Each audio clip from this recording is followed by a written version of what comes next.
Então, beleza. A gente está na parte 2 da criptografia. Logo depois que ele introduz o significado de todos os sinais, ele deriva o que ele chama algumas leis do pensamento puro. E ele faz isso estabelecendo, se não me engano, 9 axiomas. E a partir de cada introdução de axiomas, ele deduz alguns resultados, como pode dizer, úteis, para depois aplicar na terceira parte da criptografia. Dado essas derivações, a gente estava na derivação 12, que fica lá pelo parágrafo 16, que foi onde a gente parou na última reunião.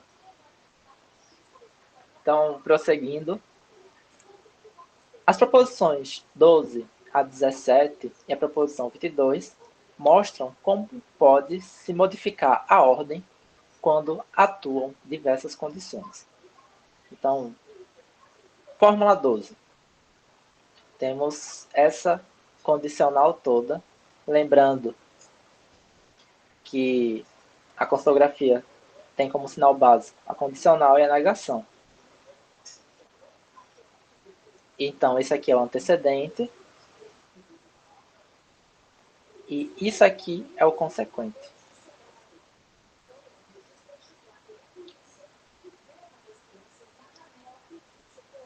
E pegando a fórmula número 12, substituindo A por essa condicional, C por D e D por isso aqui, você consegue concluir. Eu estou esquecido. Vocês lembram se 2 pontos, o que é subentendido é a condicional ou subentendido a afirmação do antecedente? Vocês lembram?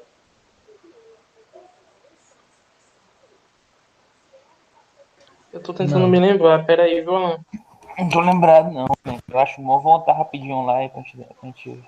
Sim, a gente dá uma volta. Também estava esquecido, faz tanto tempo que eu não olho.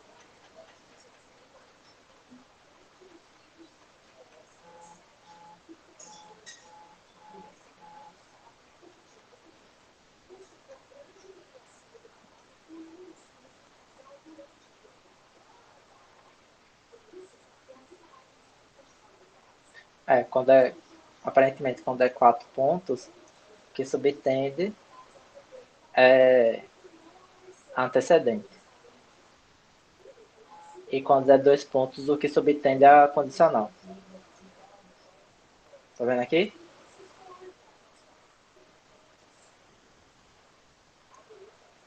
E só para contextualizar, Ryan, o único modo de inferência que o Frege utiliza na criptografia, segundo ele, é o modus ponens, que é esse aqui, que é uma condicional e a antecedente. Logo, você conclui a consequência da condicional.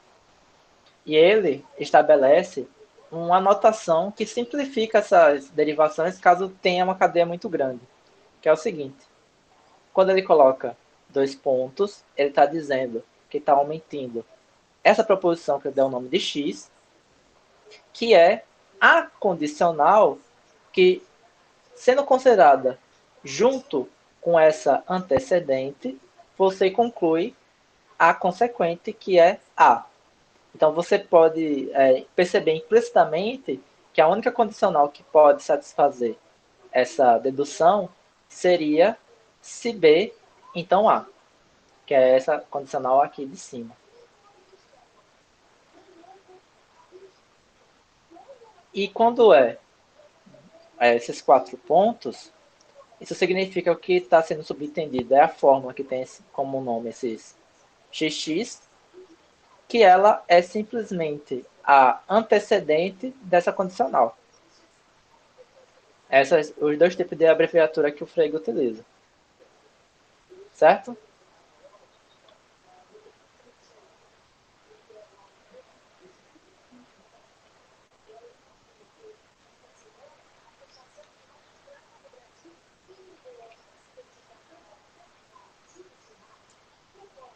Então aqui ele subtende uma condicional que é da forma 12, ou seja, é dessa forma, em que você vai pegar no lugar do A, do C e do D, substituir respectivamente por essas letras. Uma coisa que eu disse que seria interessante exercício para fazer em casa seria justamente tentar fazer essas deduções sem essas simplificações que ele coloca, para ficar mais evidente.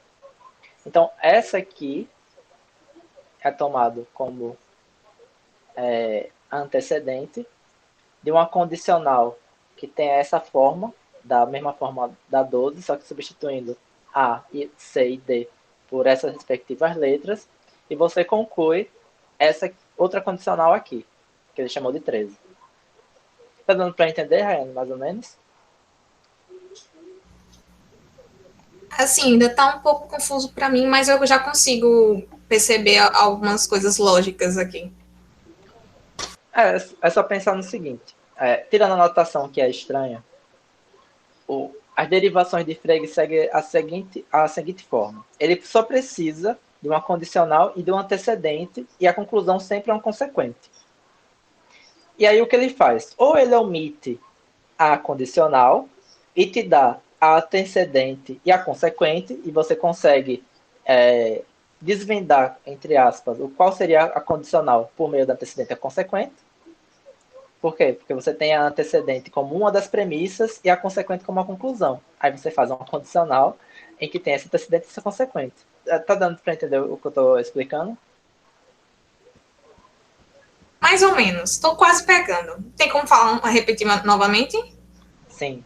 O jeito que o Frege faz para derivar suas fórmulas é sempre por modus ponens. É sempre. É o único modo de inferência que ele diz empregar. Então, ele sempre vai ter como premissa uma antecedente e uma condicional. E sempre vai concluir uma consequente. Mas, por via de simplificação, de não ter o mesmo trabalho de escrever sempre, o que ele faz? Ou ele omite a antecedente, ou ele omite a condicional. Mas não tem problema essa omissão, porque uma vez que ele omite a antecedente, você consegue saber qual é a outra premissa olhando a antecedente da condicional, que é o que está sendo exposto. E caso ele omita a condicional, você consegue saber a condicional porque está explícito a antecedente e a conclusão você sabe que é a consequente. Então você faz uma condicional em que pega a premissa e coloca como antecedente condicional e a conclusão como uma consequente. Entendeu? Agora eu entendi. Obrigada. Aí ele tem essa notação aqui, que é esse 12 com essas letras do lado esquerdo e com essas outras letras no lado direito. Esse 12 indica a forma da condicional, no caso aqui, né? E a forma da condicional é a forma 12, que é essa daqui. E ele te informa o seguinte, no lugar onde tiver A nessa fórmula 12, ou seja, aqui e aqui, você vai colocar o quê? Você vai colocar a condicional se A, então C. Então, aqui e aqui, você retira o A e coloca um condicional se A, então C. No lugar de C, você coloca D. Então, aqui vai ser D e aqui também vai ser D. E no lugar do D, você vai colocar essa condicional toda aqui, ó.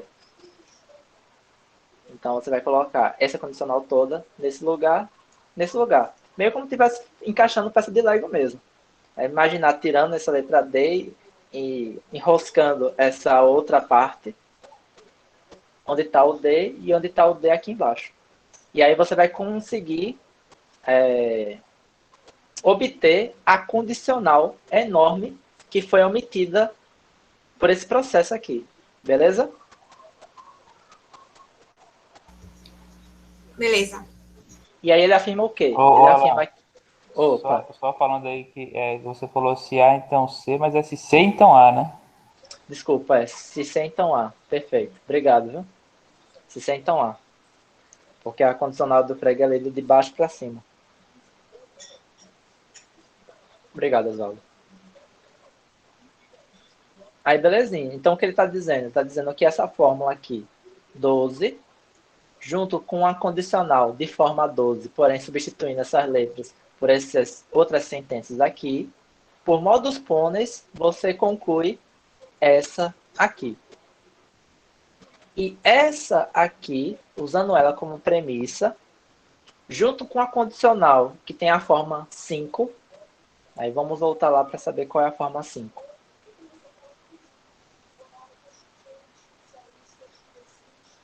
Essa daqui.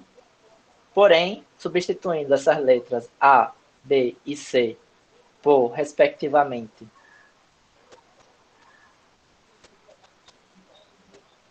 essa condicional grande, essa outra condicional grande e essa letra aqui, você obtém como conclusão essa outra condicional aqui, beleza? E novamente, pegando isso aqui como premissa e subentendendo uma condicional da forma 12, que tem no lugar de A, C e D, essa condicional, essa letra e essa outra condicional, você obtém por modus ponens essa outra fórmula aqui, que ele denomina 15.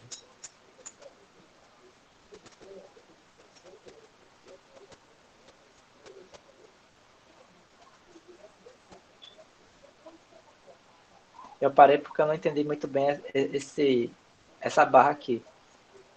Eu não sei se ele está querendo concluir 12, mas é estranho, porque não é a anotação usual essa. Ou senão ele só fez uma parada brusca e ele voltou a falar sobre 12. O que vocês acham? Eu acho que é por aí mesmo. Volta lá no 12, só pra gente confirmar como é que tá lá em cima. E comparar com essa de baixo aqui. Certo. Esse aqui é a 12. A, C, B, D. Ah, sim. É só para entender o significado disso aqui. É importante. Bora perceber o que está acontecendo. Você tem A, C, B e D aqui nessa consequente. E você tem A, B, C, D. O que essa fórmula diz é que se você tem isso aqui como antecedente, nessa ordem, A, B, C e D, isso aqui como antecedente de uma condicional que tem como consequente A, C, B, D, ela é sempre verdadeira. Tá, beleza, só disse o que a condicional está dizendo. Mas o que isso quer dizer? Isso quer dizer que se você tiver dois intermediários, B e C, em uma condicional que tem 4 membros, você pode trocar de posição C e B, que isso vai ainda ser verdadeiro. Certo? Certo. Então você vai poder, dar dessa forma agora, trocar de lugar coisas intermediárias que estão entre essas duas extremidades, que é a extremidade A e a extremidade D. Então as coisas que estão no meio dela você pode trocar de lugar, trocar de posição. Não faz diferença. O sentido dessa condicional seria esse, no caso. E eu só analisei porque fica mais fácil de decorar. É a mesma condicional lá de cima mesmo. É a número 12. Essa barra só serve para pausar a inferência mesmo. É tipo, se aquela antecedente toda, então aquela consequente toda. Independente da ordem, né? Então, independente da ordem dos intermediários.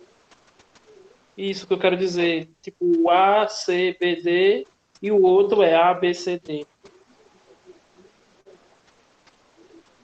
Exatamente. Isso aí. E aí que ele retoma 12 e subentendendo a fórmula quinta, só que substituindo em lugar de A, B e C, essas fórmulas aqui, você obtém essa condicional aqui, que é a que ele chama 16. E perceba novamente o que está sendo informado. A fórmula 16 está dizendo o quê? Olha, se tiver uma condicional agora com 5 membros, ainda assim, 2 desses intermediários que está próximo da última consequente pode ser trocado de lugar. O C e o B trocado de lugar aqui embaixo. Desculpa, é o contrário. O C e o B trocado de lugar aqui em cima. Desculpa, estou invertendo a condicional.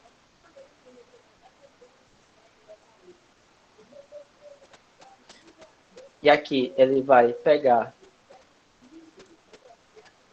a fórmula 8, substituir A por isso aqui e B por isso aqui, e concluir essa fórmula. Eu acho que faltou uma anotação aqui, né? Faltou parênteses e os pontos. Mas tudo bem.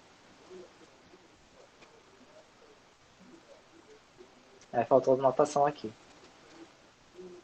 E aqui você infere o seguinte, que dado que tem A, B, C e D, o que você obtém é que, na verdade, esses dois também são intercambiáveis.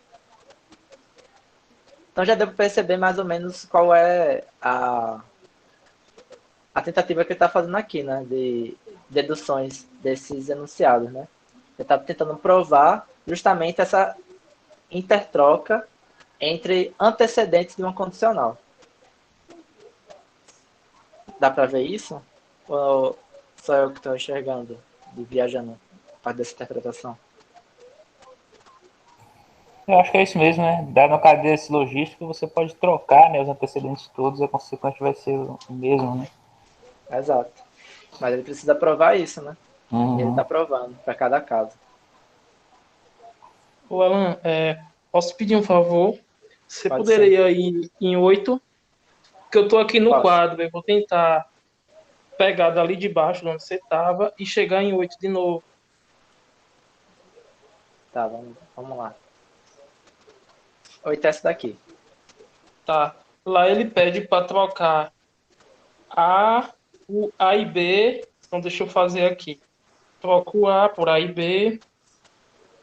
Onde tem A eu boto A e, e B, né? Como ele diz aqui. E embaixo eu boto D. Continua, né? Embaixo eu boto D e onde tem B eu boto C. Aí descendo. Rapidinho, já estou acabando aqui. Aí descendo. Onde tem A eu boto A e B. Onde tem B eu boto C. E onde tem D, eu acho que eu deixo como tá. Desça lá agora para ver se confere aqui, por favor.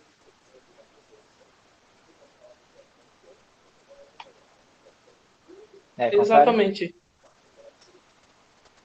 E isso aqui vai ser a consequente dessa condicional que você está fazendo. O meu só deu trocado o D com. Não, deu trocado não. Tá certo. Peraí, você tem como mandar esse print? De repente você Tem, eu posso tirar essa foto e mandar no grupo aí agora. mande. Eu acho que você percebeu uma coisa que é importante. Pera aí, viu? Porque eu estava achando que isso aqui foi mal notado, mas de repente ele só está dizendo para pegar a fórmula 8 e substituir essas letras por isso aqui. E aí você obtém isso aqui. Sem dedução nenhuma, só por substituição. Mandei. A qualidade da foto ficou ruim, mas acho que dá pra ver.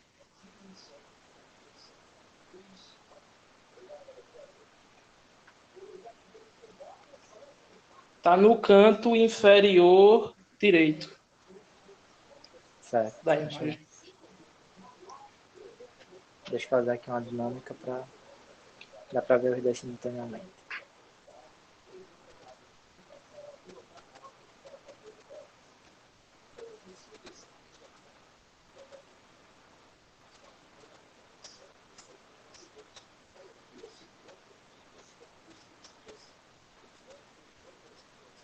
Aí tá dando pra ver os dois simultaneamente ou tá muito pequeno?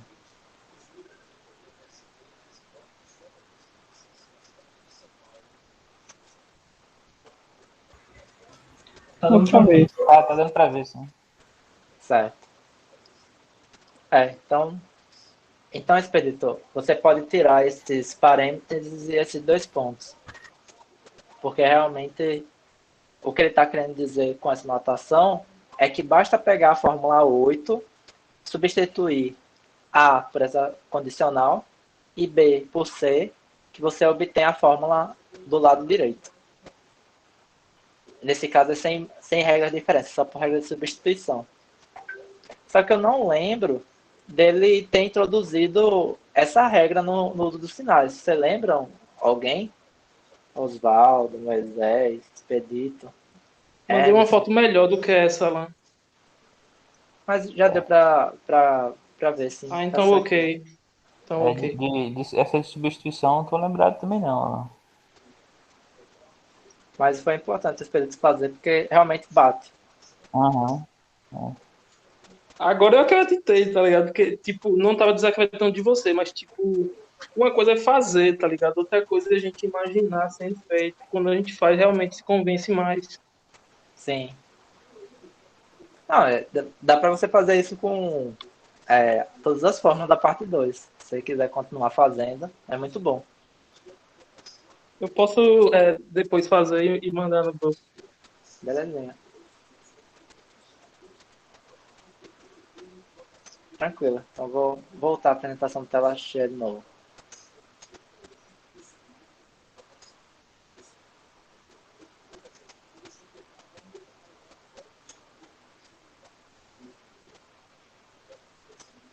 Tá, e dado essa fórmula que a gente acabou de encontrar por substituição, subentendendo a fórmula 16, que vai ser a condicional, subentendida aqui, substituindo C por D, D por C e E por essa condicional toda aqui, você obtém como conclusão essa fórmula, que é a fórmula que ele chama de 17. Só estou vendo aqui rapidão qual foi a troca que ele fez aqui. Tinha A, B, C e D, e ele trocou de lugar quem? Trocou de lugar todo mundo, né? Ele trocou de lugar o, o D pelo B, depois trocou o que estava C aqui por B também. Enfim, ele trocou os três de lugares para lugares completamente distintos. Dando para ver aqui.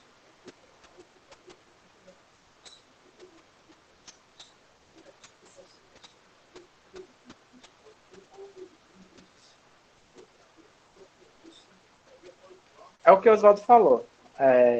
No silogismo, pouco importa a ordem das premissas, colocar assim entre aspas, que a conclusão ainda vai ser a mesma.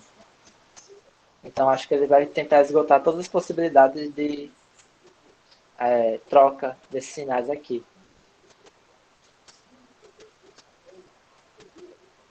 E agora pegando a fórmula 5, conforme o expeditor nos mostrou, substituindo A por essa condicional aqui, B por C e C por D, a gente obtém essa fórmula do lado. Você quer que eu vá para 5 para você ver como gera essa fórmula, Expedito? Vá para 5. Desculpa, deixa eu anotar primeiro essa parte, porque eu vou lá em 5 e faço até chegar no que está ali, para ver se bate. Ok. Pronto, deixa eu anotar isso aí. 5. A. No lugar de A eu boto se A, então B. No lugar de B eu boto C. No lugar de C eu boto D. Pode ir para 5, por favor? Posso sim, só vou apresentar do outro jeito que parece que a gente vai fazer isso muitas vezes. Vou compartilhar minha tela toda, então. Pronto.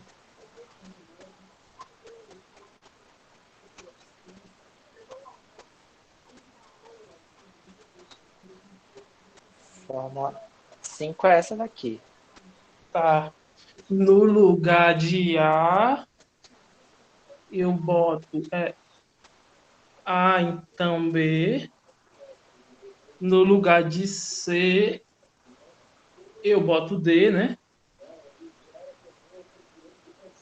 No lugar de C, eu boto D. Aí vem, desce e boto. No lugar de B, eu boto C. No lugar de C, eu boto D.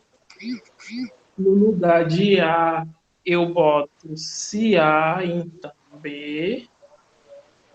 E no lugar de B, eu boto. Espera aí, viu? E no lugar de B, eu boto C. Foi. Eu ajudo essa lá para ver se confere. Fórmula 17. Aqui, na O meu verdade. deu A, BD, CD, D, A, B, C. Confere. Quer ver a foto? Sim, por favor. Vou mandar aqui agora. Se os demais quiserem fazer isso, é só pegar um caderno e fazer também.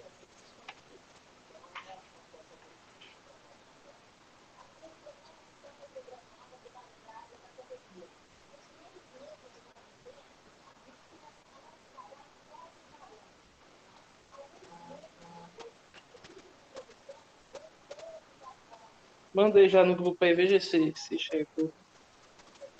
Chegou sim. Aí confere. Se bem que o seu C é um E, né? Mas, É, mas é foi importante é a mal. pragmática. Não, eu tô brincando. Relaxa.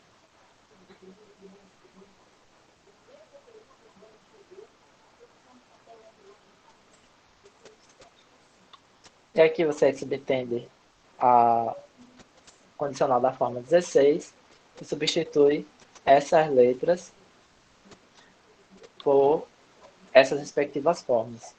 E aí você obtém, utilizando isso aqui como uma premissa e uma condicional da forma 16, essa fórmula aqui que ele denominou de 18. Deixa eu ver.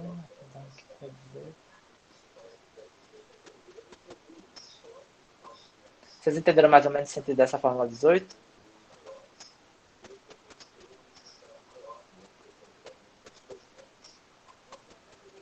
Você tem A, você tem B, você tem C. Então, condicional que tem essa forma.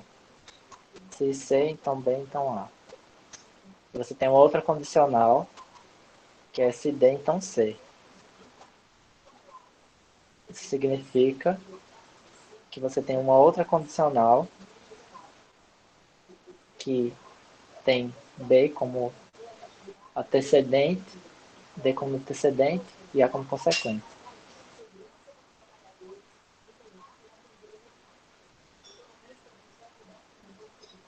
Ok. Esse aqui eu não consegui muito bem pegar o sentido dela não, mas tudo bem. E aqui ele pega a fórmula 9. Eu acho que ele só copia e cola. Não tem nenhuma substituição não. A fórmula 9, como ela é anunciada. E você subtende-se uma fórmula da forma 18, substitui respectivamente A, B e C por essas condicionais aqui. E aí você obtém como conclusão isso aqui. Tá ficando um pouquinho repetitivo, né, gente? Vocês querem que eu avance mais rapidamente ou é bom fazer esses processos repetitivos um por um?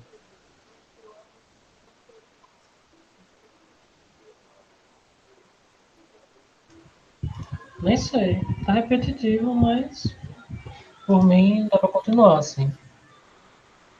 Beleza. Pra mim também. Continua. Ok. Eu tô pensando em um caso um pouco prático. Não aqui agora, mas assim, se eu pegar uma questão de lógica, por exemplo, uma questão que está escrita em língua materna, transformar isso em proposições, eu posso usar esses diagramas para resolver a questão? Pode. Tipo, eu só estou tentando pensar em uma forma de usar esses Pode sim. diagramas. Pode sim. Entendi. Olha, ligando com o texto que a gente lê em Filosofia da Física, você lembra o que o Schleck fala? Qual é a forma da causalidade?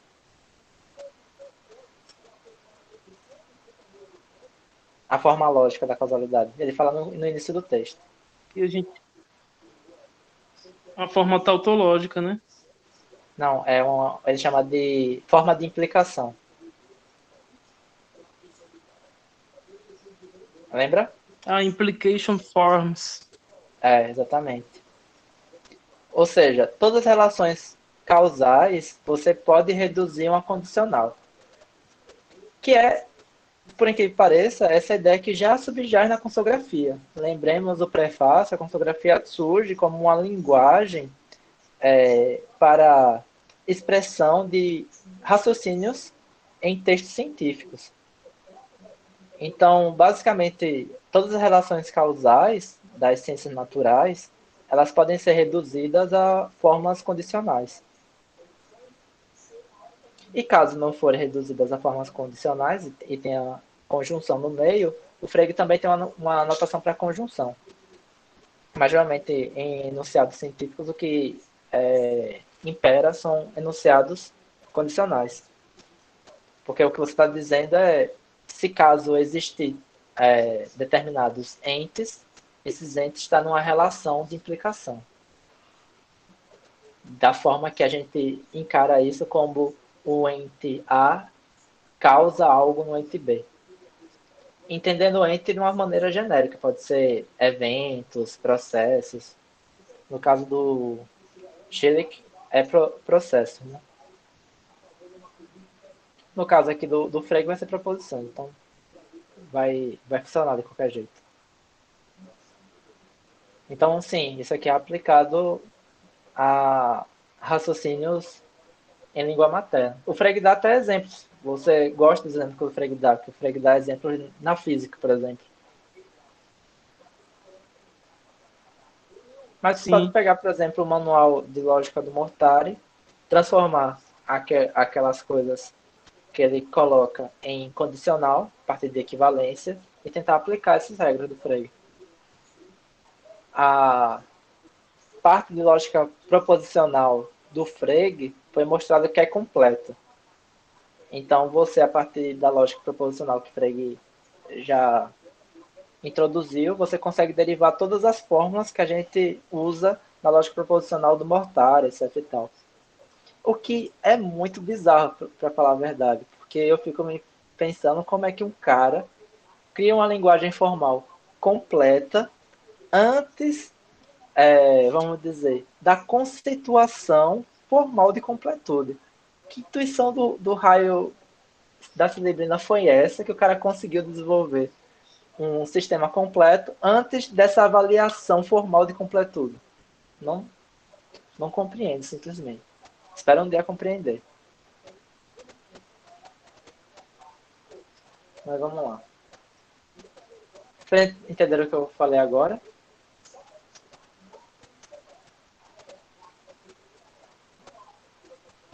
Não. É o seguinte. Existe uma propriedade metalógica que a gente chama de completude. Completude é uma propriedade que pode ser definida de diversas maneiras, mas a formulação que eu mais gosto é que, dado um alfabeto e regras de formação de sentenças dentro desse alfabeto, esse sistema, dado todos os seus princípios, ele é sempre capaz de provar que uma dada fórmula elaborada a partir desse alfabeto, seguindo as regras de formação gramaticais desse sistema, ele é capaz de dizer se essa fórmula é provável ou a negação dela. Ou seja, colocando em termos práticos, se um sistema formal ele é completo, dado que ele definiu um alfabeto e regras gramaticais de formação de sentença, isso quer dizer que esse sistema ele é capaz de provar qualquer proposição que é formulado na linguagem dele, ou se ele não é capaz, ele é capaz de provar a negação dele. Aí, geralmente, quando isso acontece, é chamado de completude. É como se a gente quisesse dizer que qualquer fórmula o sistema consegue decidir se é uma sentença válida ou não dentro do sistema. Deu para entender melhor explicando assim, mas é isso. Uhum. Só que essa definição formal de completude e tal foi feita a partir de Hilbert. Só que a lógica que o Frege já desenvolveu na criptografia, e por isso que ela é considerada praticamente a primeira obra de lógica moderna, ela já saiu elaborada o suficiente para ser completa. O sistema de lógica proposicional do Frege, da criptografia, já é completo. Coisa que, por exemplo, a lógica de Aristóteles não é, e nem a lógica do Boole. Saquei, entendi, agora entendi.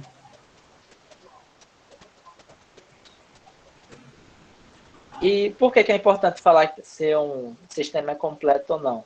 Porque, por exemplo, dado que existem dois sistemas de lógica proposicional que ambos são completos, você pode dizer que existe uma tradução de um sistema para outro.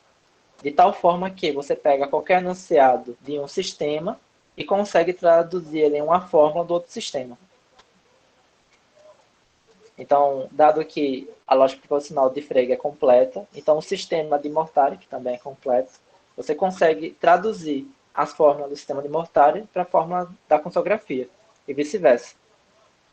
Que é uma coisa que a gente geralmente faz quando a gente está pegando esses garranchos aqui e está colocando aquelas condicionaizinhas que a gente conhece na nossa lógica. O que a gente está fazendo é um processo de tradução, que eu chamo de tradução sintática. Mas é uma tradução de linguagem formal. Está pegando fórmulas de um sistema formal e convertendo em outro sistema formal alheio a ele.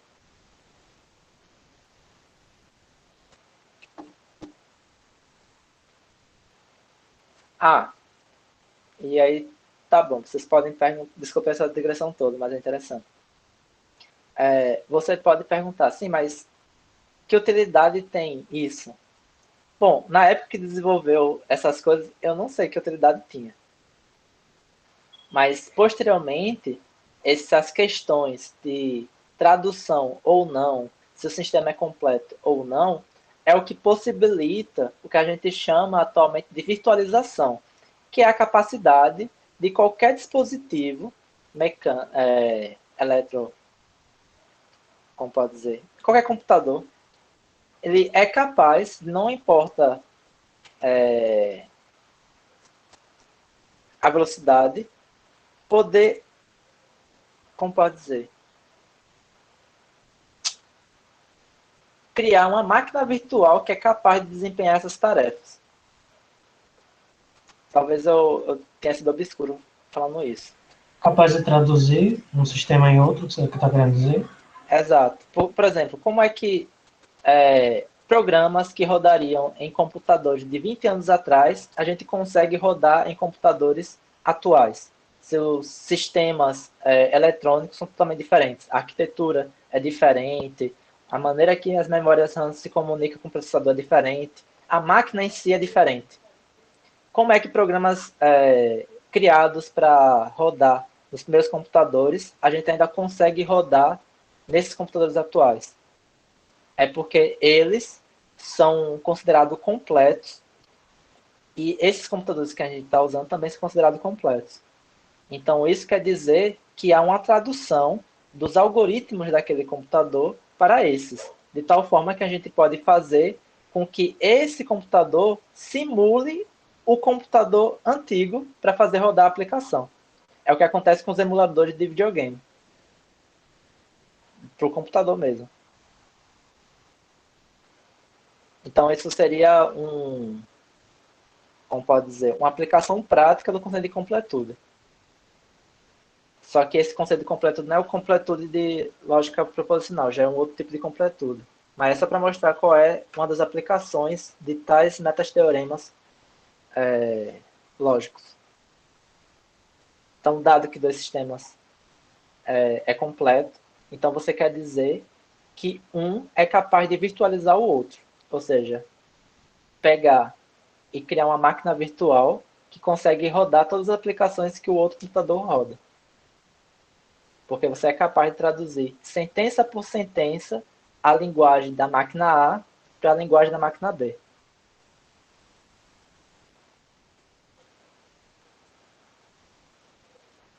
Ficou mais claro agora? Eu estava aqui pensando em que medida essa noção se aplica à linguagem. Porque tem coisas que de algumas línguas não são não dá para traduzir bem para outras, né?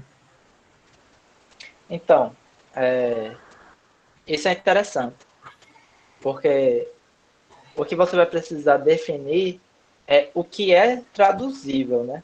Por exemplo, isso não quer dizer que a tradução em sistemas computacionais quer dizer que para cada termo A, você vai ter um termo Y na outra linguagem. Mas isso quer dizer que quando você tem uma expressão completa, você consegue uma expressão completa em um outro sistema. Percebe mais ou menos o que eu quero dizer? Ou seja, Sim. palavras isoladas a gente não pode ter correspondentes em nosso idioma. Mas essas palavras, quando estão dentro de sentenças, elas expressam ideias que a gente consegue converter em algum tipo de sentença no nosso idioma. É esse tipo de tradução que a gente está falando quando a gente fala desse tipo de traduções computacionais, né?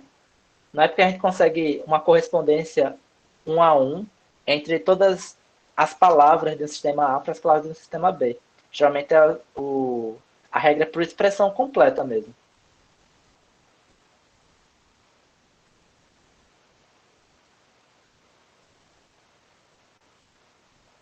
Deu para pegar, Moisés? Sim, entendi. O exemplo aqui da cossografia. A gente não tem, na lógica contemporânea, um correlato perfeito para o conceito de função do Frege. Não tem mesmo. Mas toda vez que o conceito de função que Frege está empregando na cossografia é utilizado como uma expressão, ele corresponde à nossa lógica a uma predicação que tem um indivíduo. Então a expressão completa é traduzível, mas o conceito de função é intraduzível no nosso sistema de lógica atual. No caso, o que a gente está tratando aqui. Uhum. A nossa lógica, só para criar um disclaimer, a lógica predominante, ela pressupõe duas coisas, indivíduos e predicados. E toda afirmação é a ligação de indivíduo com predicado, que é a que a gente chama de afirmação atômica, né? Ou proposição atômica. É um indivíduo ligado com predicado. Ou se você está tratando de uma relação, é uma relação que tem dois indivíduos. E a proposição vai ser a relação junto com esses dois indivíduos. É assim que funciona mais ou menos a nossa ontologia da lógica contemporânea. Pelo menos o que está no livro didático. Isso é intraduzível para colocar no freio. Você pode até querer dizer que indivíduo é a mesma coisa de objeto, mas a função não é a mesma coisa de predicado para freio. Mas toda vez que a gente vê uma expressão que tem uma função e um argumento, quando está completa, a gente consegue traduzir para uma expressão do nosso sistema atual de lógica, que é a ligação de um indivíduo com o predicado. Então a gente consegue traduzir expressões, mas não exatamente os termos dessas expressões. Certo? Uhum. Que seriam expressões a priori, né? E disso expressões a priori, pelo menos em Wittgenstein, expressões a priorísticas, elas não são reveladas, digamos assim, a essência, né? Não sei, Esperito. O que você quer dizer com isso? Eu quis tratar da divergência entre Kant e Wittgenstein, porque Wittgenstein, ele, na linguagem que ele usa, ele, por exemplo, não consegue definir a essência de um objeto, né? Porque esse objeto em si, a gente não pode chegar à essência desse objeto. Eu não sei, tipo, Por exemplo, cadeira. É, o objeto cadeira traz no nosso pensamento uma forma de um objeto cuja essência disso a gente não pode falar nada. Então, a gente pode operar sobre a forma das proposições. tá, o que você está querendo dizer é que a lógica só trabalha em cima da forma, mas não trabalha em cima do significado. Da essência. Pode ser um indício disso, mas não era isso que eu estava querendo enfatizar, não. E eu nem sei se isso é correto, para falar a verdade. Correto não no sentido que é verdadeiro ou falso, mas correto no sentido que eu concordo com isso. Mas o que eu estava querendo dizer é que quando a gente está falando em tradução em sistemas formais, a gente sempre traduz são expressões completas e não tentamos fazer uma correspondência bionívoca entre cada palavra de um sistema para cada palavra do outro sistema. Ou seja, quando a gente fala de tradução em sistemas formais, a gente está pensando, por exemplo, qual é a tradução da palavra cachorro no inglês. Aí alguém responde dog. Não, o que a gente está pensando é na palavra, sei lá, o cachorro do meu marido me traiu, qual seria a tradução para uma frase do inglês? Pode ser que no inglês apareça a palavra cachorro, como pode ser que não apareça. Quer dizer, a palavra dog, né? Mas de qualquer jeito, parece que vai ter uma sentença no inglês que vai, de fato, ser intercambiável com essa para expressar o mesmo conteúdo, vou colocar assim.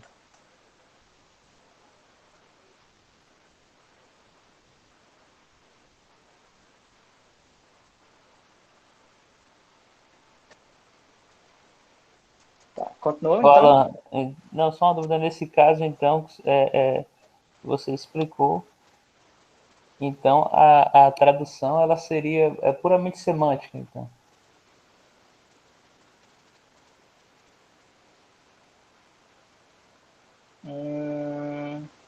Como assim? Tem como elaborar mais se tradução puramente Não, semântica? porque, por exemplo, se não tem necessidade, por exemplo, de ser bionívoca a relação,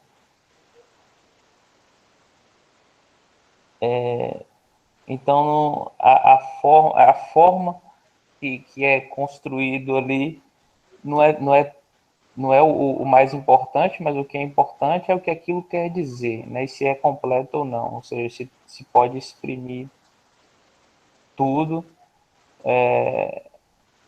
e o outro pode fazer a mesma coisa. Então não seria uma tradução puramente semântica, por exemplo, pelo menos partindo do exemplo aí da língua comum, né? Então, é porque o jeito que eu entendo essa tradução ela é puramente sintática. Mas isso vai por conta de mim mesmo. Eu nunca pensei na parte da semântica. Como assim puramente sintático? É que você vai corresponder sentenças de dois sistemas por regras de associação sintáticas, sem considerar o significado dessas sentenças. Mas poderia ser semântica. Eu nunca parei para estudar a parte semântica. Mas isso é É feito de tanto forma que, sintática. Não, é então, tanto que eu eu fiquei acho em assim dúvida. que na linguagem, só um momento, Expedito, na linguagem lógica, como está aí do Frege, por exemplo, e a lógica moderna, eu entendo também como sintaxe, mas quando você deu o exemplo da língua comum, daí a única coisa que me veio na cabeça foi semântica. Entendo mesmo. Realmente, na linguagem comum, parece que vai ser semântica mesmo. Porque geralmente na linguagem comum, como é que se resolve esse problema da tradução? De novo, a gente estabelece que a tradução é dada entre expressões, não entre palavras. E a gente diz que quando duas expressões elas têm a mesma proposição, elas são passíveis de serem uma traduzida pela outra. Então, é a proposição que funciona como intermediário. Não, de fato, você tem razão quando a gente fala de linguagem comum mesmo, nesse caso. Só que aí é muito, muito interessante, porque a saída que a gente sai para esse tipo de questão é pressupor um terceiro elemento, mais ou menos metafísico, que é a proposição, que é, no final das contas, que vai justificar o porquê que a gente consegue sair de uma sentença A para uma sentença B. Geralmente é assim que a gente faz. Você não acha que é assim, não, Oswaldo? É, sim, parece que sim. Parece ser Agora, isso. em linguagens formais, o que você estabelece é uma função ou uma relação em que você estabelece as regras de transformação sintática de um sistema para o outro. E aí você estabelece uma relação bionívoca não entre os termos de uma linguagem para o outro, mas sim entre as expressões de uma linguagem para o outro. Por exemplo, por que essa relação bionívoca não é dada pelo termos? Porque você pode ter sistemas que tenham mais termos ou menos termos, e ainda assim, todas as sentenças que você produzir em um, você pode expressar em outro, sem problema nenhum. Sim. O cachorro do meu marido tem 2 semanas. Tem, de fato tem. Ela é ambígua. Então era só isso que eu ia dizer para reforçar o que o Oswaldo falou, porque tem 2 semanas. É, sim, sim, você tem razão. Mas a gente poderia eliminar isso para ficar com o problema da tradução lógica, né? Porque ainda assim, apesar de ser linguagem, como pode dizer, linguagem natural, ainda essa tradução que a gente está tentando fazer é uma tradução que preserva os valores de verdade. Então, em certa medida, é uma tradução lógica. Porque teria outros tipos de traduções, tem a tradução poética, etc. Tal. Depende do que você quer conservar. Geralmente, numa tradução lógica, a gente está tentando conservar o valor de verdade. E geralmente, quando a gente está analisando assim, a gente estabelece um contexto fixo para não ter problemas de ambiguidade. Que aí o contexto decide qual era o uso dessa expressão. Mas, de fato, essa expressão tem duas semânticas. Ela é ambígua por si só. Mas isso é uma questão interessante de pensar se é possível, de alguma forma, eu não sei porque eu nunca estudei nada desse tipo, estabelecer traduções da linguagem natural também por meio sintático.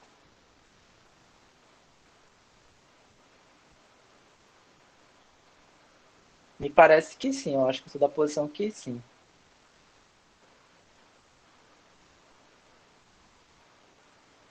Mas geralmente a tradição fala, é isso que a gente estava falando anteriormente, a gente pressupõe um, um meio termo, né, que é a proposição, que ela que justifica o fato da gente poder sair de uma expressão de uma língua para ir para outra expressão de uma língua que não tem nenhuma correspondência terminológica entre as duas.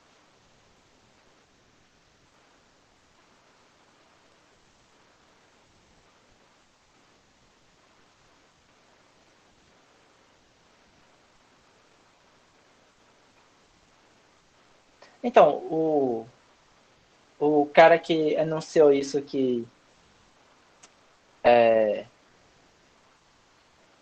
são frases que significam coisas e não palavras, foi Wittgenstein. Wittgenstein tem uma frase que ele diz que o objeto ele é uma ficção. Então, na verdade, quando você está querendo comunicar coisas, o que você está falando é de sentenças fechadas. O objeto é fruto de uma abstração que a gente pega a frase, tenta desmembrar ela, e nesse desmembramento a gente acredita que isso obtém um objeto. Só que na metafísica de Wittgenstein, o que há objetivamente no mundo são fatos. São os fatos que correspondem às sentenças atômicas. E aí, quando a gente analisa artificialmente uma proposição, a gente cria os objetos.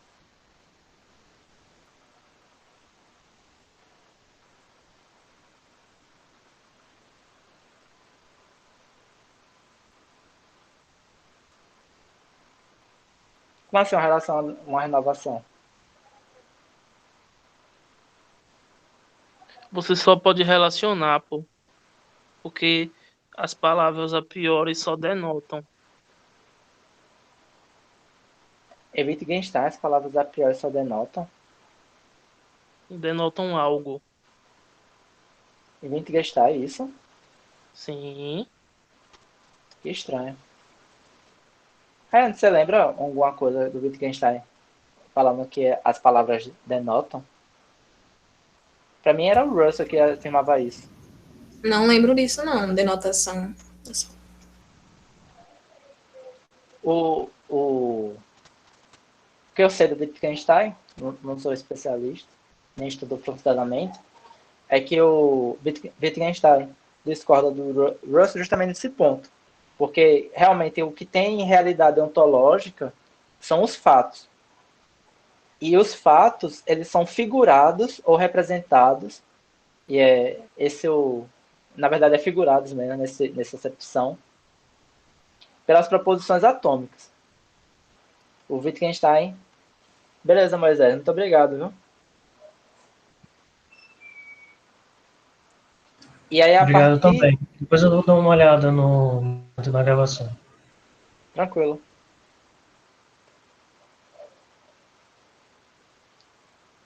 E aí, a partir disso, que você pode definir as outras coisas. O Wittgenstein ele começa a partir das proposições atômicas. Isso tem várias passagens que ele vai falar da fórmula geral da proposição.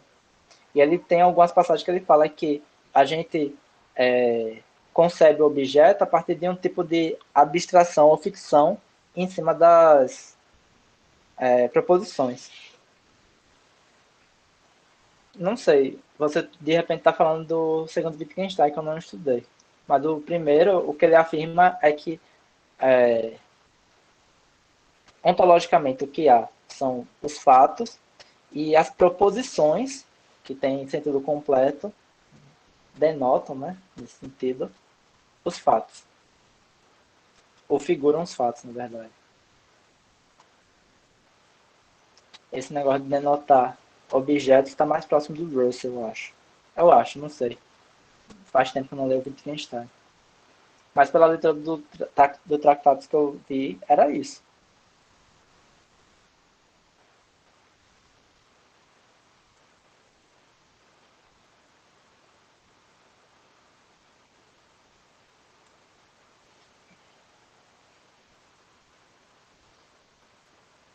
Belezinha, bora continuar então?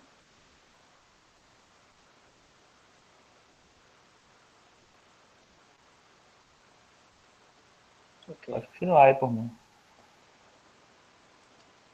Tem essa fórmula 19, que é a última que ele obteve, que é essa daqui, que em conjunto com a proposição omitida 18, que substitui A, B, C, D, respectivamente por isso aqui, você obtém como conclusão essa condicional toda estranha aqui, que dá o nome de 20. E pegando a fórmula 9, substituindo A por B, B por C e C por D, você obtém essa fórmula aqui. Subentendendo uma fórmula da forma 19, que é uma condicional,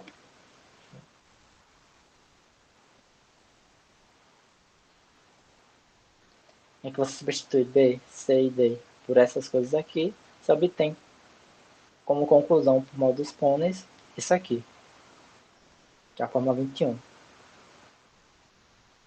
Ele retoma agora a fórmula 16, e pegando uma fórmula da forma 5 como condicional omitida, substituindo A, B e C por essas fórmulas, você obtém essa conclusão aqui.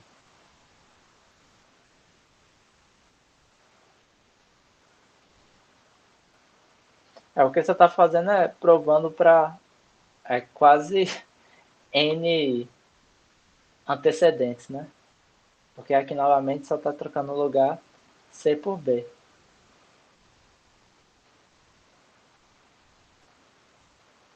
Vocês acham que ele vai parar em qual quantidade de fazer isso? De fato, muito cabuloso. Esse aqui é o 22. Ele não vai até 48, eu acho, uma coisa assim. Acho que não, acho que ele vai até... Esse é o último. Ou 30. 23. Ah, não, Então, ele vai introduzir outra noção agora, né? Depois disso. Não, ele vai até o 27 e no 28, desculpa, é que ele vai introduzir um outro axioma. Ah, sim, é isso. Foi como eu disse no início. Ele pega, introduz um princípio, e aí ele tira as conclusões úteis que ele vai utilizar na terceira parte.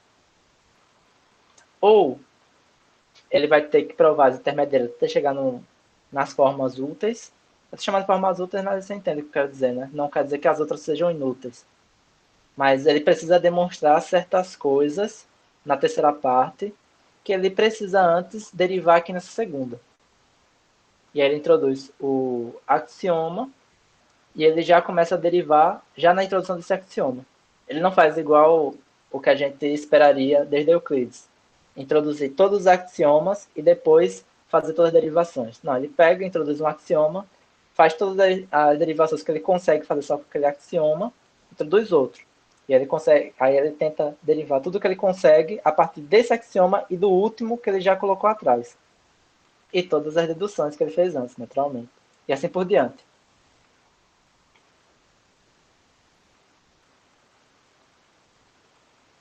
E aí ele pega essa conclusão, que é a 22.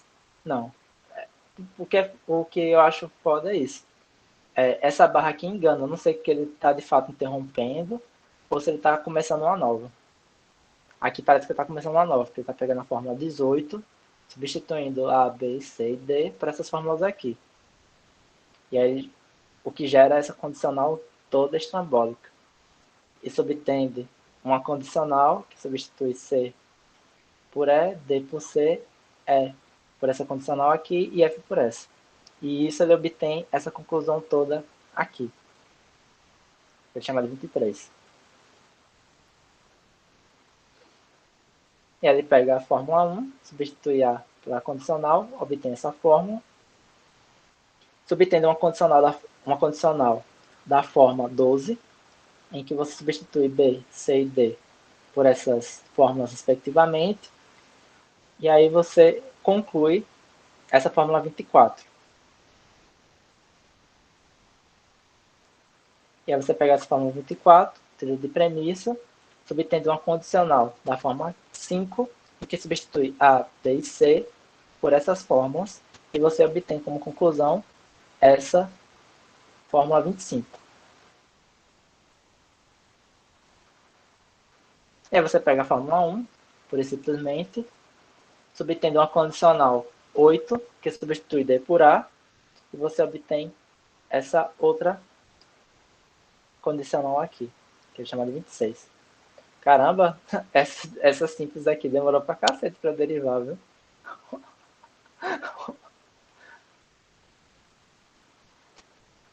E ele pega, subtende a fórmula 26, substitui D por essa condicional aqui, o que gera... Não, na verdade, nessa aqui eu confesso que não entendi. Vocês entenderam essa fórmula aqui de baixo? Ele pegou 26, que é aquela anterior ali em cima. No lugar de B, botou essa aqui em cima, é da barrona grandona. Aí no lugar de B, ele bota aquela condicional ali e vai dar essa aqui que tá embaixo da barra. Beleza, Agora, então. o que eu não tô entendendo desde o começo não é essa primeira barra grandona, não. Porque toda vez que ele começa essa barra grandona, ele inicia uma nova, pelo que eu entendi. Agora, essa barra pequena aí embaixo, ao que parece, essa barra pequena aí embaixo, ele conclui alguma coisa sempre. Não, então, essa barra pequena foi como eu disse, é a divisão da conclusão das premissas. O que tem em cima da barra pequena as premissas, que tem embaixo a conclusão. A conclusão de Agora, tudo, tipo, não, a conclusão do que está em cima da barra. Essa barra aqui divide, como pode dizer, a expressão em dois pedaços. a A antecedente e a conclusão consequente. a conclusão e as premissas.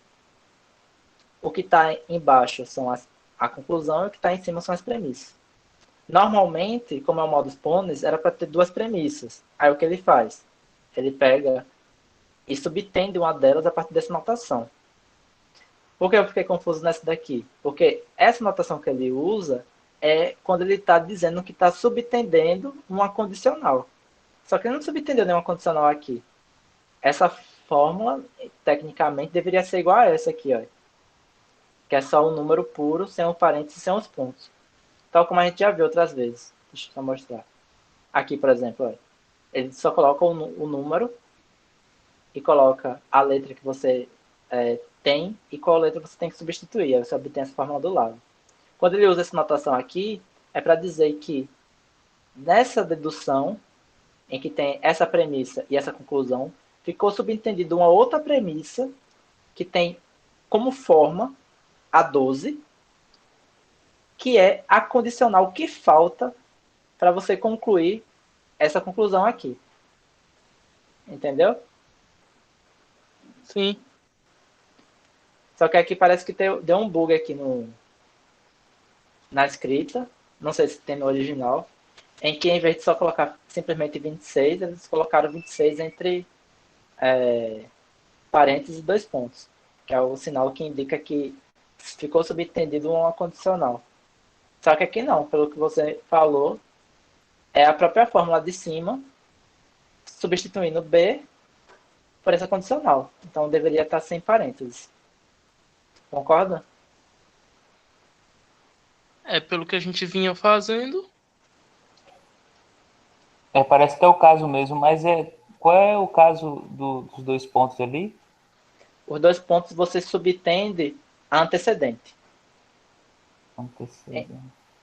Não, desculpa. 2 pontos você subtende a condicional. 4 pontos você subentende um antecedente. Porque as premissas só tem duas possibilidades de omissão. Não, Ou pera, você... 4 pontos, você quer dizer, não é 2 pontos, não. Eu tô falando do 1 ali, 4 pontos. Então, 4 pontos você entende a antecedente. Você subentende Antecedente? antecedente. Antecedente. Porque o método de derivação do Frege é modus ponens. Então, você tem duas premissas, antecedente e condicional. E você tem como conclusão a consequente. Quando é 2 pontos, o que você está omitindo das premissas é a condicional. E quando são 4 pontos, o que você está omitindo é a antecedente. Você está mostrando a condicional, mas está omitindo a antecedente. Uhum. No caso, o que está sendo omitido seria uma fórmula essa aqui, ó. Essa que eu estou marcando, vocês estão vendo? Sim. E aí, essa como é pequenininha, dá para ver, né? Porque se você tem uma condicional, se isso, então isso, e você subtende isso aqui, qual vai ser a conclusão? Vai ser aquilo lá de cima, né? Aí vai ser lá em cima, que é justamente a 27. Parece que deu um bug mesmo aí, então. É. Cara, ele fez tudo isso pra mostrar uma tautologia, tá ligado? Não, Né? então, todas as que a gente viu até agora são tautologias, isso que é mais engraçado. Agora, essa aqui deveria ser a mais simples de todas, né? É. Mas é a 27. Ele teve que demonstrar a 26 antes de mostrar essa daqui, para você ver como é as coisas na fotografia.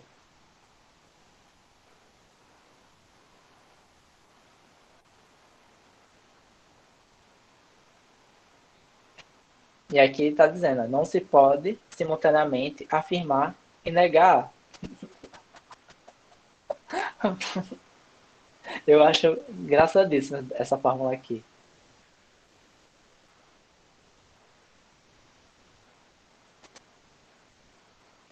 E aqui ele introduz um novo axioma no parágrafo 17, que é fórmula 28.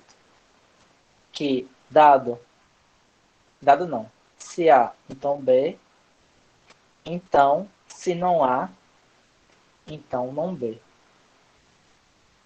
Isso aqui é colocar assim, né? A regra da contrapositiva, né?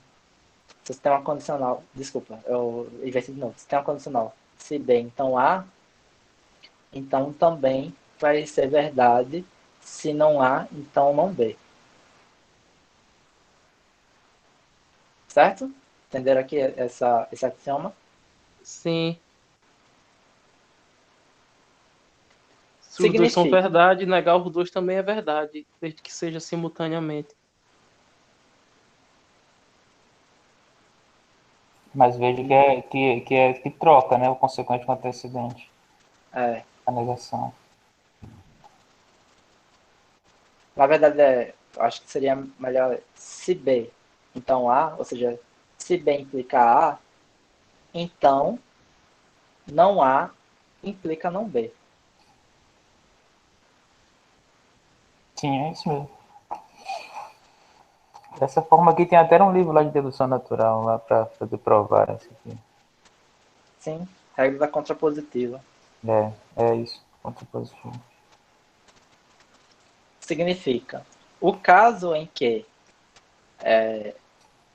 se não A, então não B é negado e se B, então A é afirmado, não ocorre. Só esclarecendo a Yane. Isso aqui ele escreveu porque isso aqui é a semântica de fato desse sinal. Lá nas regras não, nas introduções dos sinais da consografia, ele define a condicional como o caso em que essa parte de baixo, que é a antecedente, é negado e a parte que a consequente é afirmado, isso não pode ocorrer. É assim que ele define esse sinal. E aí, por simplificação, e também porque é o nome que ele dá, né, condicionalidade, a gente fala se A, ou se B, então A. Mas o significado do sinal é esse mesmo que ele está escrevendo aqui por extenso. Ele definiu o sinal dessa maneira. Então, a negação disso aqui, aí ela vai aplicar de novo a semântica do sinal. Significa que não A é afirmado e não B é negado. Isto é, que A é negado e B é afirmado. Este caso é excluído por essa condicional. Estão pegando até aqui?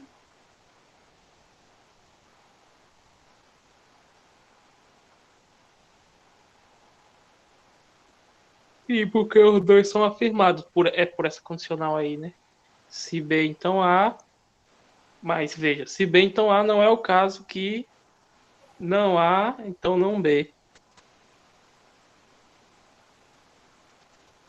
Como é? Repita aí. Tá. Essa partezinha que tá marcada aí é se B, então A, certo? Certo. Só que eu digo se B, então A, e depois eu digo aquela lá de cima, né? Que B é negado, que A é afirmado e B é negado. Isso é impossível. Eu não posso dizer isso porque eu já falei essa daqui primeiro.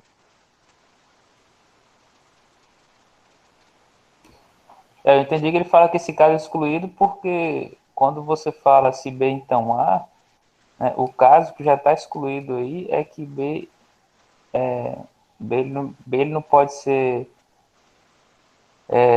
Afirmado. afirmado e A negado. Então ele exclui lá, por isso que não pode ocorrer que A seja negado e B afirmado. Eu entendi isso também. É isso que você estava falando, Espírito? Rapaz, era algo desse tipo. É por causa do seguinte, é só para explicar o que o Oswaldo disse. A condicional ele tem um significado delimitado, que não pode ocorrer que B seja afirmado e A seja negado. É isso que esse sinal significa. Sempre tem que ter isso em mente. O significado da condicional para o Frege é impossível ou nunca é o caso em que o antecedente é afirmado e o consequente é negado. No entanto, aqui, para o significado dessa condicional, qual é o resultado que a gente obtém? Que A é negado e B é afirmado. E é justamente esse caso que é excluído por essa condicional.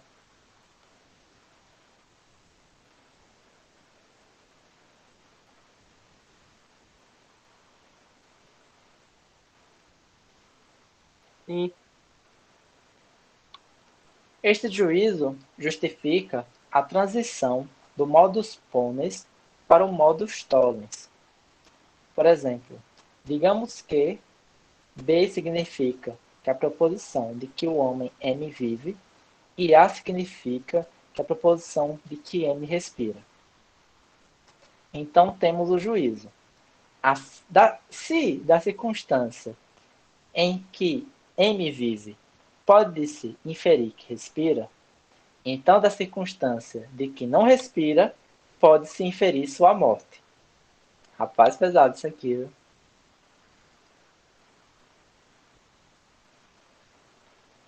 E aqui a gente temos já a primeira dedução utilizando a fórmula 28 como premissa. Então, subentendendo uma fórmula que é a condicional que falta, na forma 5, em que se substitui A e B, respectivamente, por essas condicionais, você conclui essa fórmula aqui, que chama fórmula 29.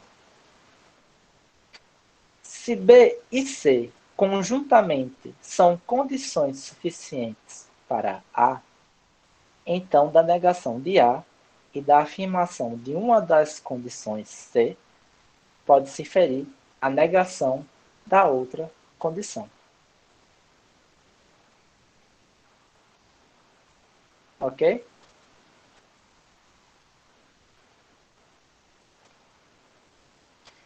(29), essa fórmula de cima, subtende-se uma condicional da forma 10, só que no lugar de A, B, D e E, substituído por essas fórmulas, você obtém como conclusão essa fórmula aqui, A30.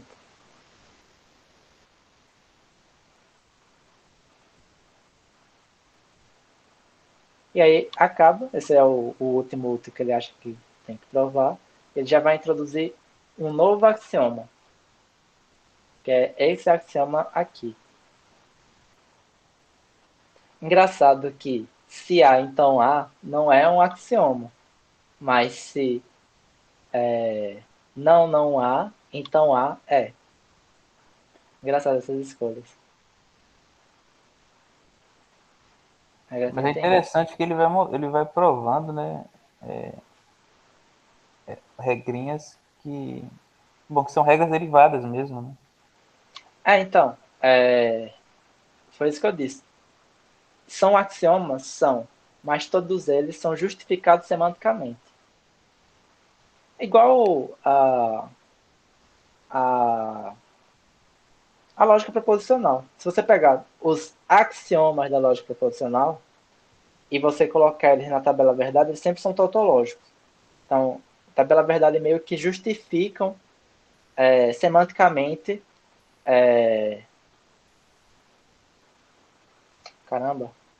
esses axiomas. Então, eles são axiomas no sentido sintático, porque de fato você usa eles para provar sintaticamente outros enunciados, porém, isso não quer dizer que você poderia utilizar qualquer outro axioma, porque esses axiomas são todos justificados semanticamente. Em outros termos que a gente gosta de utilizar, eles são tautológicos. Eu acho essa parte mais interessante, porque o povo lida muito com a lógica, principalmente quem estuda lógica muito avançada, como se fosse só simplesmente estabelecimento de certos axiomas abstratos e derivação de regras. Os axiomas não são arbitrários. Os axiomas, eles têm que satisfazer determinadas propriedades que são ditadas pela semântica, para ser lógica proposicional, no caso, né? Então, você não cria uma lógica proposicional com qualquer axioma. Sim. Então, essa fórmula aqui, que ele dá o nome de 31, tal que isso aqui, significa a negação da negação. Portanto, a afirmação de A. Donde não se pode negar A e simultaneamente afirmar não há. Duplex negatio affirmat. Aí sim, vou começar a usar isso aí, ao invés de dupla negação. Ou seja, dupla negação afirma. Algo assim. A negação de uma negação é uma afirmação. Beleza. Então, pega a fórmula 31, substitui A por B, como a forma está vendo aqui, subtende uma condicional da forma 7, em que eu substitui A, B, C e D por essas letras aqui. Por essas letras não, por essas sentenças aqui. E aí você conclui essa coisa que para mim não faz o menor sentido. Não no sentido que seja falso, mas eu não consigo dar nenhum significado a isso aqui. Vocês conseguem ver o significado disso aqui?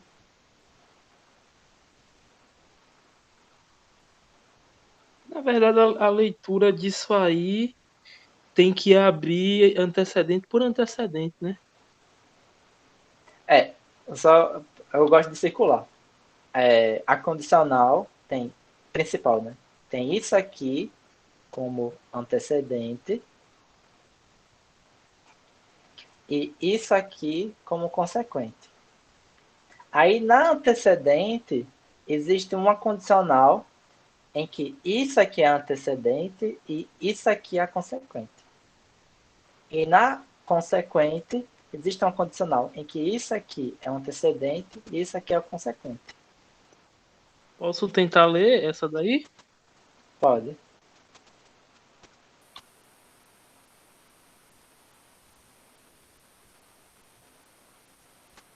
Caramba, será que caiu a internet? Não, eu só estou te escutando.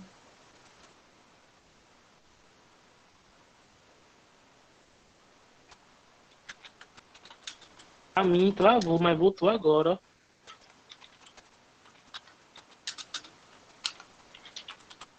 Você tá ouvindo Já a gente? tô. Agora tô. Tinha travado a tela. Entender. Pode ler sim, Vamos se tentar ler quiser. isso aqui. Vamos lá.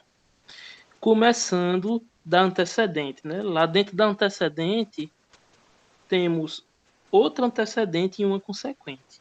Primeiro para antecedente. Não é o caso que B é negado e A é afirmado.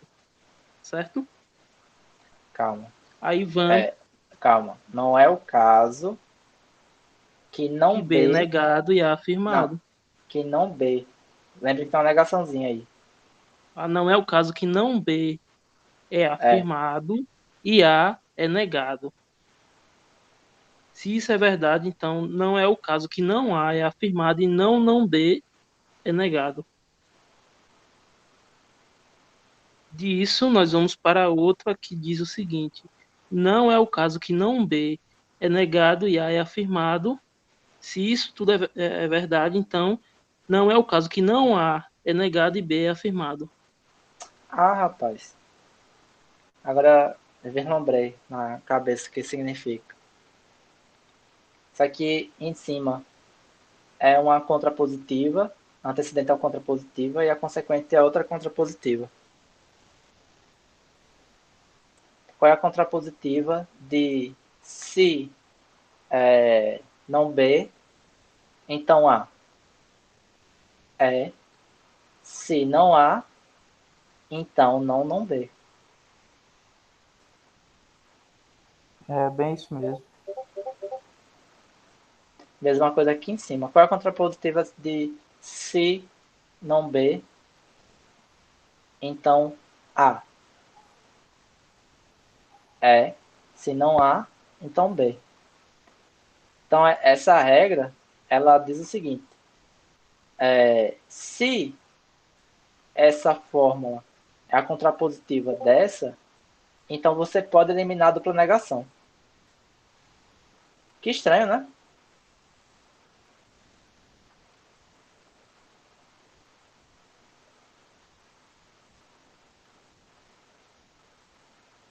A contrapositiva, ela faz o que mesmo? Ela nega o que foi afirmado, é?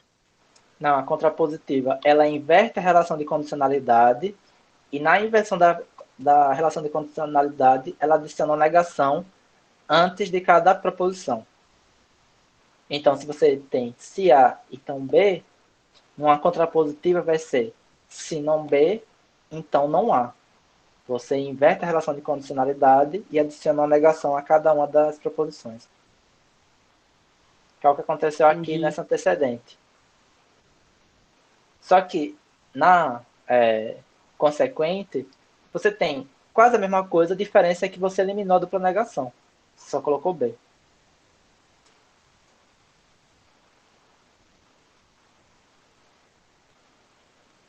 Entendeu? Entendi, porque se você bota não B, fica B. Essa regra habilita a fazer isso. É uma regra que te habilita a, dado uma dupla negação em uma contrapositiva, você eliminar a negação da contrapositiva. Por que pareça, é isso aqui que está subjazendo essa relação. Muito engraçado, né?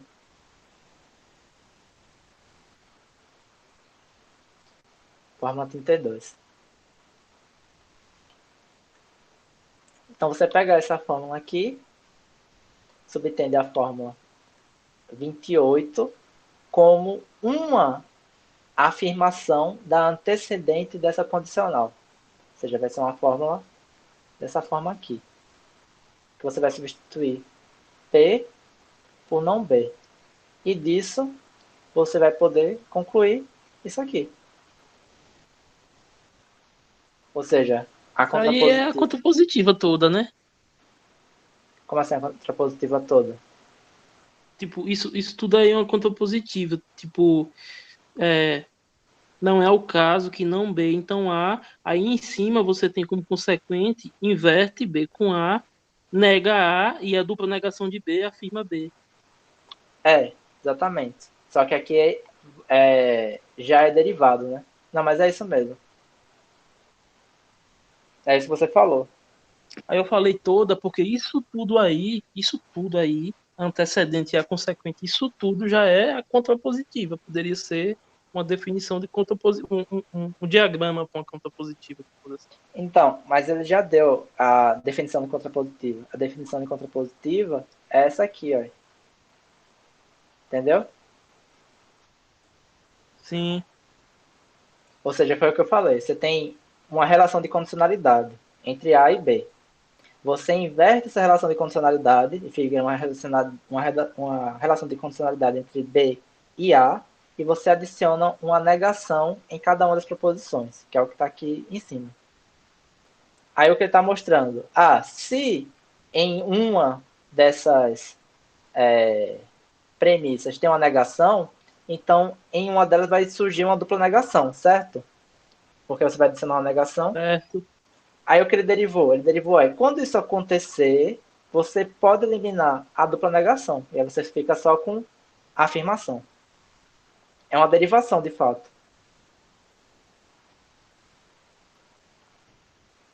Que a gente vai chegar nessa fórmula aqui. Que é isso que essa fórmula faz, tecnicamente. Se a gente fosse aplicar a regra à risca, isso aqui deveria ter uma dupla negação. Mas ele derivou dizendo, olha, dado que eu já demonstrei isso a partir disso aqui, eu posso pegar a fórmula 28, substituir B por não B, para concluir isso aqui. Ou seja, isso aqui já é uma fórmula válida. Certo? Sim. Se A ou B ocorrem, então B ou A ocorre. Que é a semântica que ele atribui a essa fórmula aqui. Engraçado, né, essa semântica.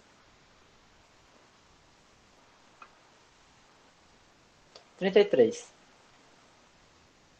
Pegando essa fórmula 33, subtendendo uma condicional da forma 5, em que A você coloca sentença e B você coloca sentença, então você conclui isso aqui. Que é um caso análogo ao de cima, só que com a diferença que agora você tem um antecedente, né? Que tem a seguinte semântica. Se a ocorrência da circunstância C, conjuntamente com a exclusão do obstáculo B, tem como consequência a ocorrência de A, então da não ocorrência de A conjuntamente com a ocorrência de C, pode-se inferir a ocorrência do obstáculo B. Ok. Eu ainda vou ter capacidade de entender esses exemplos. Para mim fica mais difícil quando ele dá exemplo desse tipo do que simplesmente olhar a fórmula.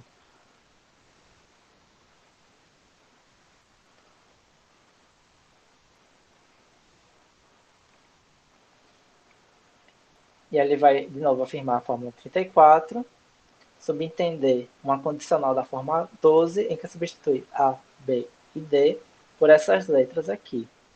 E ele vai obter essa fórmula 35.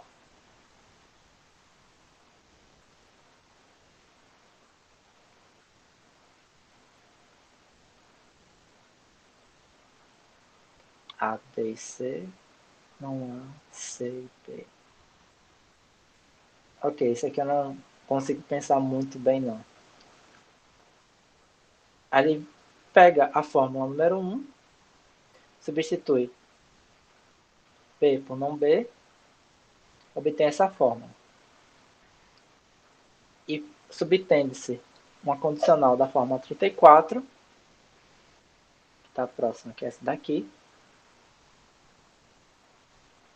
em que substitui C por A. E obtém essa fórmula aqui. Que o caso em que B é negado e não A é afirmado e A é afirmado, não ocorre. Pode expressar isto assim. Se A ocorre, então uma das duas. Ou A ou B ocorre. Ok. Pega 36, substitui A por C. E subtende uma condicional da forma 9, em que substitui B por essa condicional aqui. E aí você obtém essa outra condicional extremamente estranha, que é a 37. Se A é consequência necessária da ocorrência de B ou C, então A é consequência necessária de C apenas. Por exemplo, façamos que B signifique a circunstância em que o primeiro fator de um produto P seja zero. C significa a circunstância de que o segundo fator de P seja zero. E A signifique a circunstância de que o produto de P seja zero. Então, temos o juízo. Se o produto P for zero, no caso em que o primeiro ou o segundo fator for zero, então, do desaparecimento do segundo fator, pode-se inferir o desaparecimento do produto.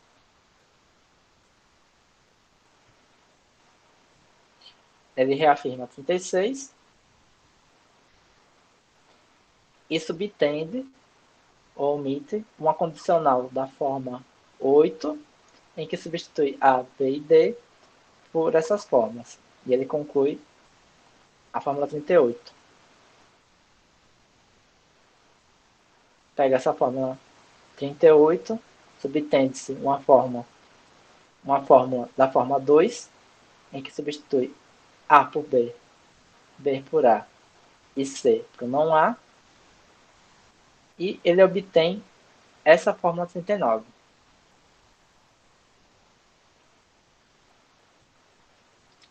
Que é bizarrazinha para mim, pelo menos.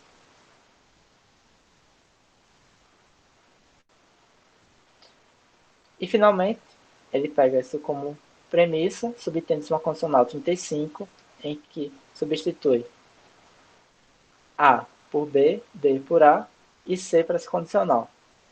E obtém essa fórmula 14. Ou 14 não, 40. E eu acho que a gente pode encerrar aqui. E Acho que dá para encerrar, já fiquei em stand-by aí nas últimas fórmulas aí, na real. Não, tem algumas fórmulas que eu... É porque eu tento entender o sentido da fórmula, né? Mas tem algumas que eu não consigo, não. teve Nesse uma daqui... vez que eu fiquei pensando uma coisa assim, mas só pensando mesmo, sabe? Não sei se tem muito a ver, porque ele falou em produto, né? Uhum. Quando ele falou em produto e começou a falar em zero, eu fiquei imaginando na propriedade do produto nulo. Você conhece a propriedade do produto nulo na matemática? Depende, o que você está chamando de produto nulo? É Pronto, o produto que tem como resultado o zero? sim, mas a propriedade do produto nulo é tipo assim: você tem A mais B entre parênteses, certo? Hum. E depois desse parênteses, você multiplica um C. Aí, quando é que isso é zero?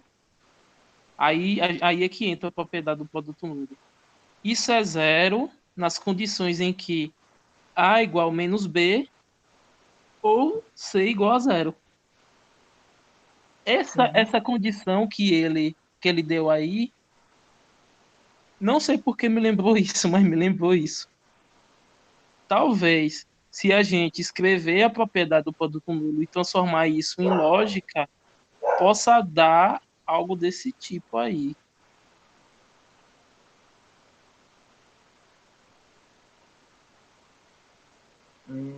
Vamos ver, né?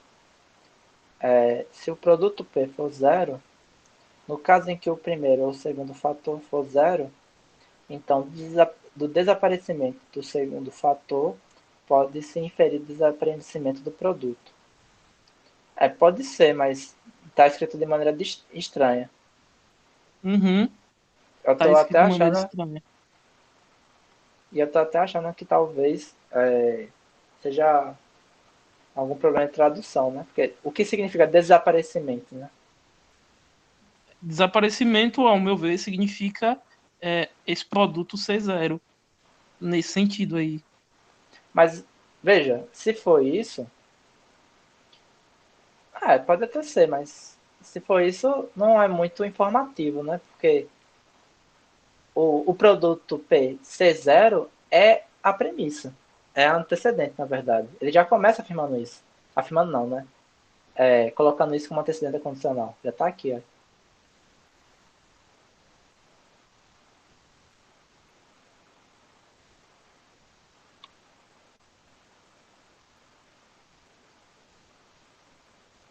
E se isso é a expressão da fórmula 37, o... Deixa eu ver aqui.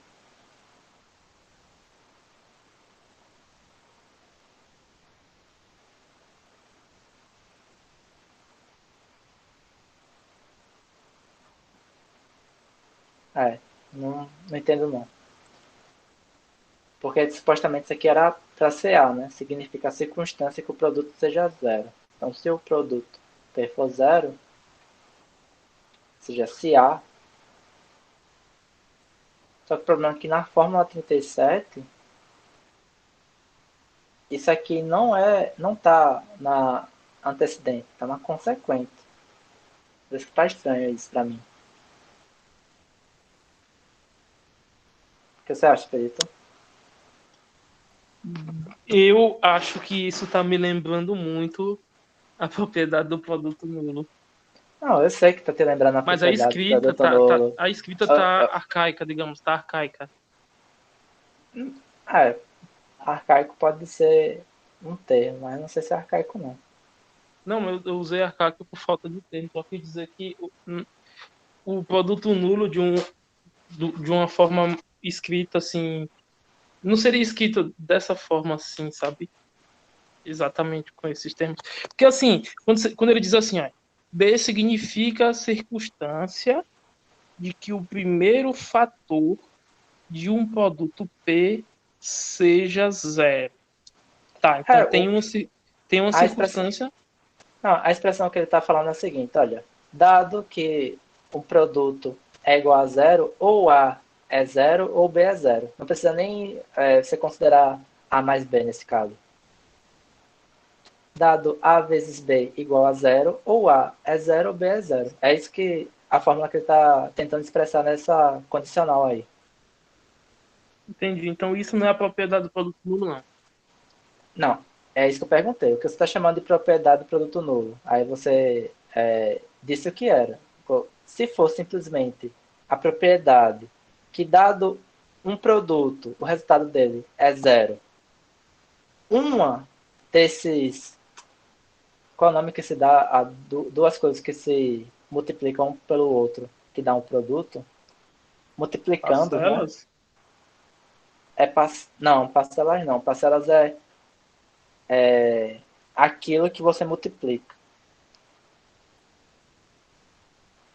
Os dois membros da multiplicação não tem um nome comum, não? Multiplicando, alguma coisa assim? Eu chamo de primeiro termo e de segundo termo Tá, beleza. do produto. Mas você entendeu o que eu disse, porque não é Entendi, parcela, né? Porque entendi. parcela é aquele termo que em cima da multiplicação dele você vai repetir. Então, geralmente é o segundo termo, né? Na sua notação.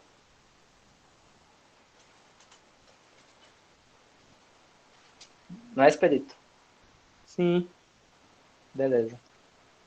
Enfim, o que eu estava querendo dizer é, se você está chamando de propriedade por produto nulo, for isso, é a propriedade do produto nulo. Que é quase a mesma coisa. A diferença é que o seu tem uma condição a mais, né? Que Tem uma soma. nesse aqui não tem soma. É simplesmente que o produto é igual a zero. Então isso quer dizer que ou o primeiro termo é zero ou o segundo termo é zero. O que é uma propriedade também verdadeira. Concorda? Sim. E torna o produto nulo também. Talvez seja uma variante da propriedade do produto nulo. Sim. Me parece também que seja uma variante. Só que é isso que eu tô com dificuldade. Isso eu consegui entender pelas premissas. Mas essa condicional aqui tá muito feia, velho. Mas veja que interessante. Isso daí já é um fundamento de aritmética. Lógica aplicada à aritmética. Já é sim. E que É o que ele. fantástico, que maravilhoso, velho. É o projeto do Frege. O Frege está É, construindo a lógica para poder derivar do zero, a partir de premissas puramente lógicas, a aritmética completa. Toda a aritmética, no caso. Esse é o projeto fregiano, por excelência. É o programa de Frege, na verdade.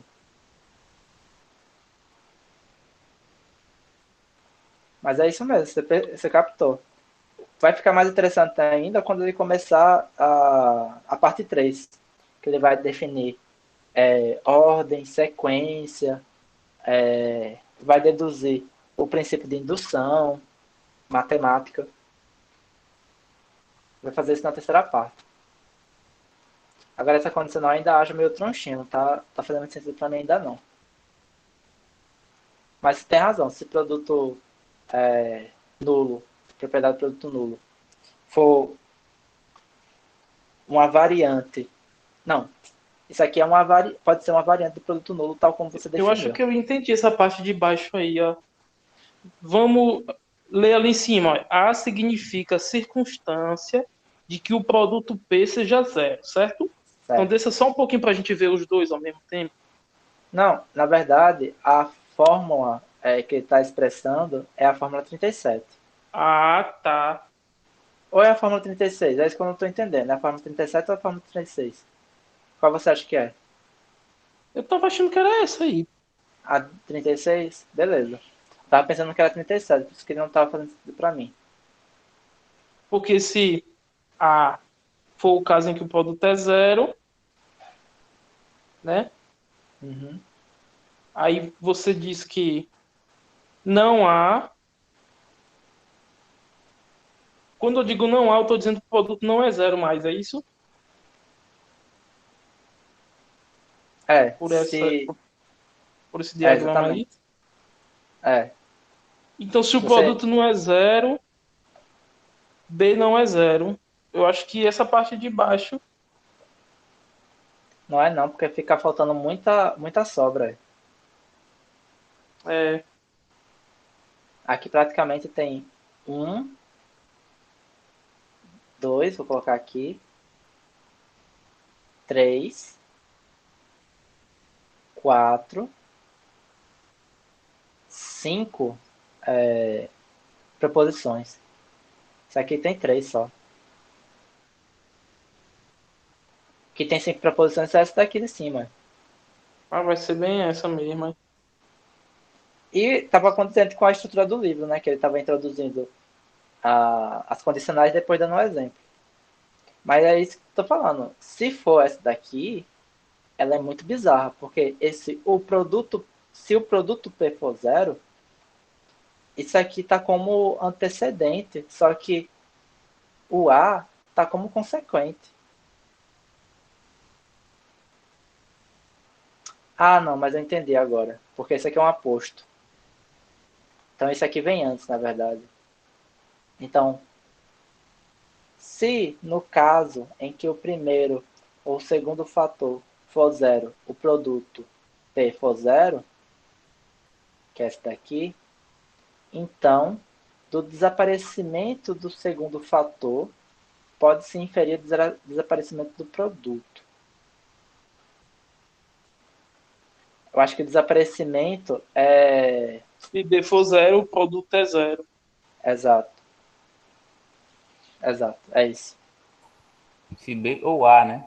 É, ou A. Como Mas assim? nesse caso ele se referiu ao B. Mas se A também, né? É porque ele fala no caso do primeiro ou segundo fator for zero. Só que Ah, a então. fórmula. Mas a fórmula está dizendo o seguinte: se no caso em que o primeiro ou o segundo fator for zero, o produto P for zero, relendo de uma maneira que fique mais clara, que é o que está sendo expresso aqui. Por quê? Porque isso aqui ele traduz como fosse uma disjunção. Esse tipo especial de negação de condicional ele traduz como uma disjunção. Então, o segundo fator sendo zero, que é essa letra C aqui, ó, pode-se inferir que o produto vai ser zero. Esse desaparecimento do produto, esse desaparecimento do segundo fator, é a nulificação, né, desses valores. Então, se o segundo fator for zero, então o produto vai ser zero. Ou Ah, seja, no sim. caso. Sim, Em, eu tô dizendo assim que você pode substituir o segundo fator pelo primeiro aqui, vai dar no mesmo. vai dar no mesmo. Mas o jeito que a fórmula está escrita está levando em consideração o segundo fator mesmo. Aham, sim, entendi. Agora entendi. Mas esse negócio de desaparecimento foi foda, né? Pra entender isso aqui. Exato. Desaparecer foi parar onde, né? Eu, fico, Por isso eu que eu fiquei usei me o termo perguntando. arcaico, tá É, ligado? Por isso que eu usei o termo arcaico. é um sequestro, né? Roubaram o zero. Porque em matemática, a gente é recomendado a não dizer que as coisas desaparecem ou aparecem. Tem professor que até brinca, é matemática, né? Matemática não. É, A gente não usa termo beleza. assim mais. Pois é, cara. Mas é isso aí. Gostei do grupo de hoje. Foi muito instrutivo. Valeu. Acho que a gente tá passando bem na consografia. Tô sentindo que a gente tá dominando muito bem esse nova linguagem, não sei, vocês. Encerra a gravação para não ficar grande. Belezinha.